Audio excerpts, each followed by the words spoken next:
comment rester serein quand tout s'effondre? Une question qui tombe à pic pour nous tous, en pleine crise sanitaire, sociale, économique et même écologique. Pour nous aider à sortir la tête de l'eau, le célèbre philosophe aux lunettes jaunes est avec nous ce soir et nous apporte un peu de sagesse. Bonsoir Fabrice Midal. Bonsoir.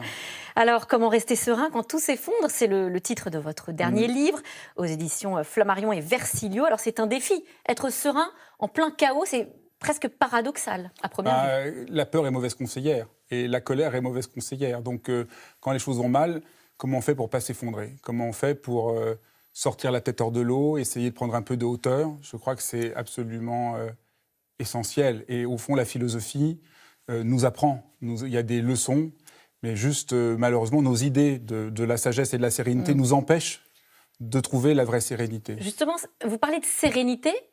Il ne faut pas confondre avec la zénitude à tout prix, ça vous exaspère quand on parle d'être zen. Je pense que plus on dit aux gens soyez zen, moins bien ils vont. Parce que quand on dit aux gens soyez calmes, si quelqu'un a mal, si quelqu'un a peur, si quelqu'un est angoissé, le nier, ça pose de grands problèmes. Aujourd'hui, il y a beaucoup de recherches dans les neurosciences qui permettent de comprendre un sorte de biais cognitif, pour employer un terme un peu technique, qui permet de comprendre que l'évitement émotionnel ou l'évitement expérientiel, c'est-à-dire l'idée de dire je ne souffre pas quand je souffre, j'essaye de faire bonne figure, ça ne marche pas du tout. Le cerveau, il y a quelque chose qui se déplace et qui bloque, et c'est beaucoup plus aidant d'essayer de rencontrer nos difficultés pour les dépasser. Sinon, c'est un effet finalement inverse, vous dites... Ça inhibe, il y a une inhibition qui finit par faire qu'on craque et qu'on perd ses moyens. Et en fait, la question centrale pour rester serein, c'est surtout pas, ce que j'essaie d'expliquer, l'idée qu'il faudrait être dans sa tour d'ivoire, protégé de tout, je vais bien, tout le monde s'effondre. Et toujours tout positiver. Je positive tout. Il y a plein de souffrances, je ne la vois pas. Vous faites la politique de l'autruche, ça ne va pas vous aider. Ou alors, prendre une autre image, je ne sais pas, est-ce que vous êtes un canard qui laisse l'eau couler sur vos plumes, que vous allez bien. Donc, la sérénité, ça a à voir avec la clarté. Tu restes, l'étymologie de sérénité est liée à la clarté. Ça, c'est le même mot que sérénade, qu'on joue quand il fait beau. Donc, c'est la capacité de voir clairement. C'est ça que je dis, quand on est pris par la peur, on fait des conneries. Et donc, la question d'être serein, c'est, bien sûr, je reconnais que j'ai peur, je le reconnais. Oui, d'ailleurs, vous dites qu'il n'y a que les robots qui n'ont pas peur. Voilà. C'est normal d'avoir peur. C'est bien de se plaindre. Moi, je trouve qu'il y a des moments, c'est bien pendant 5 minutes de se plaindre, parce qu'on en a gros sur le cœur et c'est bien. Mais après, il faut essayer de transformer nos difficultés. Et après, comment on trouve la force de s'engager? C'est pas parce qu'il y a un rocher qu'on va rebrousser chemin. Comment on fait pour y aller? Comment on fait pour y aller? Parce que vous dites, bon alors, donc on met en lumière le négatif, ça sert à rien de le cacher sous le tapis. Alors ensuite, comment est-ce qu'on fait pour transformer finalement ce négatif ou cette peur qu'on peut ressentir? Déjà, l'idée que le négatif, c'est pas une honte, que l'échec, c'est pas une catastrophe, que la peur, c'est pas le fait qu'on ait un raté, mais que ça participe de l'existence, ça change déjà tout. On comprend qu'on va y arriver. C'est comme un enfant qui apprend à nager. Au début, il a peur, il a l'impression qu'il va pas y arriver. S'il s'arrête là, ça va pas le faire. Et vous apprenez pas à nager sur votre tabouret chez vous. Vous êtes obligé d'entrer dans l'eau. Et l'eau, au début, c'est terrible. Si vous vous souvenez, la première fois que vous avez appris à nager, on dit mais comment c'est possible qu'on tienne dedans? Et après, on apprend à traverser, le négatif de l'eau, qui est un endroit dans lequel on coule, pour en faire une force qui nous permette d'avancer. Et donc c'est ça. À partir du moment où je cesse d'avoir peur des difficultés, mais je comprends que dans la vie, il y a toujours des difficultés, ça fait partie de la vie. Nous, on a l'impression aujourd'hui que la terre tremble et que c'est terrible, que c'est la première fois que ça arrive. D'un certain point de vue, c'est vrai. Mais mes parents ont connu la guerre d'Algérie, mes grands-parents ont connu la Seconde Guerre mondiale. Chaque époque a traversé des crises. Et tous ont appris à développer une forme de sérénité qui permet de traverser les crises. Et je crois que c'est important d'essayer de trouver ces talents.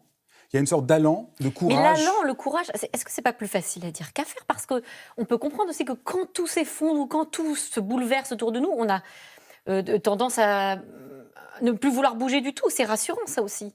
Et vous avez raison, ça c'est un des biais cognitifs. On a l'impression que si on ne bouge pas, ça va aller. J'aime beaucoup la phrase de la philosophe Simone Veil qui dit « Dans une crise, le pire, c'est de faire ce qu'on connaît déjà.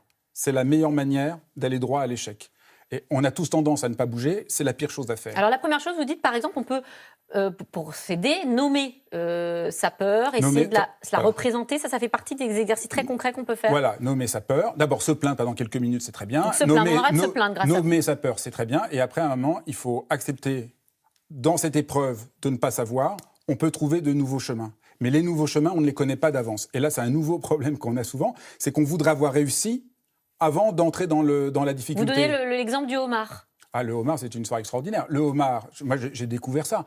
un homard est obligé, quand à un moment dans sa carapace, il a grandi, il est un peu étroit, donc il est obligé d'aller sous un rocher, de laisser tomber la carapace. Donc d'accepter cette fragilité. Une nouvelle carapace pousse et il va à la surface. Et après, il est à nouveau à l'étroit. Vous allez les voir, les gens qui donnent les conseils de bien-être, on lui dirait « Oh, détends-toi, sois zen. » Lâcher prise. Lâche prise. Alors là, il est mort, le pauvre homard. Donc il ne fait pas du tout ça, il n'écoute pas ces conseils-là. Il accepte d'aller sous un rocher, de prendre le risque de laisser tomber sa carapace pour en faire une nouvelle. Et je trouve que c'est une belle image. Il y a des moments, il faut laisser tomber ce qu'on connaît pour essayer d'explorer quelque chose qu'on ne connaît pas. Mais là aussi, il faut être précis, parce que c'est un peu à la mode aujourd'hui, sortir de sa zone de confort. Mais ça, c'est un peu des blagues. Parce qu'on a tous besoin d'un espace de confort et d'un espace d'insécurité. Et la vie, c'est un mélange de sécurité et d'insécurité. Si vous refusez l'insécurité, vous devenez figé, c'est la mort. Au fond, c'est ça. Et donc, le homard est obligé de vivre une certaine forme d'insécurité, mais l'insécurité, vous avez besoin d'une certaine forme de confiance et de confort. Donc, une des manières de rester serein, c'est trouver par où c'est que je me sens en confiance, avec des proches, avec ma famille, avec certains collègues, et comment à partir de là, je peux oser explorer des choses que je ne connais pas, mais qui sont absolument essentielles. Et là, c'est un mouvement qui transforme. Et donc, le négatif ne cesse d'être négatif, mais devient créatif. Je ne sais pas si vous vous souvenez, en terminale, on a des vagues souvenirs pour ceux qui ont fait un peu de philo. On apprend, il y a une thèse, il y a une antithèse, il y a une synthèse, c'est un peu scolaire. Mais l'idée était très intelligente. C'est l'idée qui vient de Hegel, c'est quand on pose quelque chose, si on ne le contredit pas, ça devient statique, ça devient dogmatique. Et le pire, c'est de rester dogmatique dans une situation de crise. Et vous allez même plus loin, puisque vous pensez que cette crise, justement, qu'on traverse, là, ça peut être une opportunité. Vous donnez même des exemples de personnalités, de grands talents, d'artistes qui ont profité de fragilité, de maladies pour créer. Bien sûr, ou d'échecs. Je pense à Matisse, notamment. Bien, oui, Matisse est devenu Matisse, qui est le plus grand peintre dont on va beaucoup reparler parce qu'on fête son anniversaire vers une grande exposition à Paris. Et il est devenu peintre parce qu'il a une maladie, il était coincé dans son lit d'hôpital et il a commencé à faire de la peinture pour se divertir et sa vie a changé. Donc il y a ce phénomène-là qu'il faut réussir à entendre. Et ceux qui décident de tout plaquer, de partir au vert après le choc du confinement, est-ce que ça, pour le coup, c'est une bonne solution ou c'est une illusion ? Souvent, je pense que c'est une illusion. C'est pas ailleurs que je crois qu'il faut affronter les difficultés là où on les a et que c'est en les affrontant que quelque chose peut se développer. Et je crois qu'il nous faut aussi retrouver de l'espoir, vous voyez, parce que l'espoir a mauvaise presse en philosophie. On a considéré que c'est un peu illusoire et qu'il faut être juste rationnel. Et moi, je me suis dit, parce que j'ai beaucoup accompagné de soignants qui étaient pris dans le confinement, et je me suis dit, mais on a besoin d'espoir pour se lever le lendemain matin. Eh bien, eux, ces soignants-là, je crois que vous êtes toujours en contact avec eux. Comment est-ce qu'ils appréhendent cette deuxième vague ? Est-ce que c'est quelque chose pour eux de très traumatisant ou à l'inverse, utilisent-ils ce qu'ils ont déjà vécu pour être Déjà, la notion d'espoir les aide beaucoup parce que, alors moi, j'aime bien la phrase de Luther qui dit on lui demande si c'était la fin du monde, qu'est-ce que vous ferez ? Et il disait je planterai un pommier. Et c'est ça que font beaucoup de soignants, c'est-à-dire ils ne savent pas avec certitude qu'est-ce qui va se passer, mais ils font le mieux qu'ils peuvent faire au moment donné. Et la sérénité, c'est ça, c'est comment vous donnez le meilleur de vous-même dans une situation. Vous acceptez de ne pas être obnubilé par les statistiques, les tableaux Excel.